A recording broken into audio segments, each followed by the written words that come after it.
Morning, everyone. I hope you're all well. Have you ever played that game where you just be as quiet as you can and just see what you can hear? I'm all in the house on my own at the moment. There's nobody else in the house with me. But if I'm just quiet for a moment, I wonder what I'll be able to hear. Well, my door's open, so it means I can hear things that I might not normally be able to hear. But I can hear birds singing. I could hear someone shouting a minute ago. I can hear the traffic. We live pretty close to the A40 and I can hear the traffic all the time if the windows are open or the doors open. I can hear a clock ticking, the clock in our living room where I am at the moment. You know, in our story today, which is all about a boy called Samuel, he heard something, or rather he heard someone, which was very, very special indeed. Now, Samuel, when he grew up to be a man, was actually the leader of the whole of Israel, and he was a really important man. But he was also very special to God. Hannah, his mother, when Samuel was born, she was so desperate to have a child that she promised if she was to have a child, she would dedicate him to the Lord and give him up to serve the Lord for his whole life. And she had a boy called Samuel.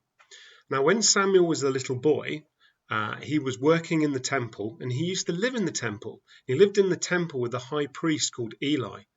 And one night they were asleep. And so Eli was asleep in his place, the usual place he sleeps, and Samuel was asleep as well. But he heard somebody calling him, Samuel. And so he said, here I am, here I am. And he got up and he went to Eli because it was just the two of them in the temple. He thought Eli was calling him. And he woke up Eli and he said, I'm here. What do you want? And Eli said, I haven't called you. Go back to bed, lie down, go to sleep again. And so he did. And he went back to sleep. But then again, he heard somebody calling him Samuel. And he said, here I am. And he got up and he went to Eli again and said, look, I'm here. And Eli said, I didn't call you. Go back to sleep. Go back, lie down and go to sleep. And it happened a third time.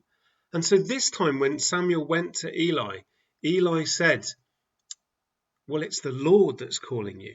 And because Samuel didn't realize that it was God that was calling him. God wanted to talk to Samuel. And so Eli said, when he calls you again, say, speak, Lord, for your servant is listening. So Samuel went back and he went back to sleep. And then the Lord called him again and said, Samuel. And Samuel woke up and he said, here I am, Lord. Speak, Lord, for your servant is listening. And at that moment, the Lord gave Samuel a prophecy. It was a little bit of a nasty one because Eli had sons, and his sons were acting in a really bad way. They were doing very bad things, and the Lord had said that he was going to punish them. And so the Lord said again and repeated to Samuel that this is what he was going to do. And so Samuel went back to sleep. And then when he woke up again, he woke up in the morning, and Eli said to him, what did the Lord tell you? Well, Samuel didn't really want to tell Eli what the Lord had said because the Lord had said that he was going to punish Eli's sons. But Eli said, it's important that you've got to tell me exactly what the Lord said. And so Samuel obeyed the Lord. And he said to Eli what had been said to him. So he obeyed God. So he listened to God and then he obeyed God. And I wonder this morning, do you ever listen to God? Do you know how to listen to God? God can speak to us in all sorts of different ways. He can speak to us through the Bible. When we read the stories, we might feel that God is telling us something through those stories.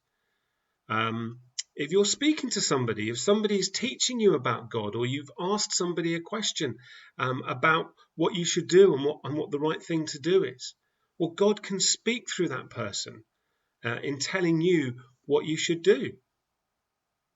When you pray, perhaps God will put a thought in your head or an idea in your heart about what you should do.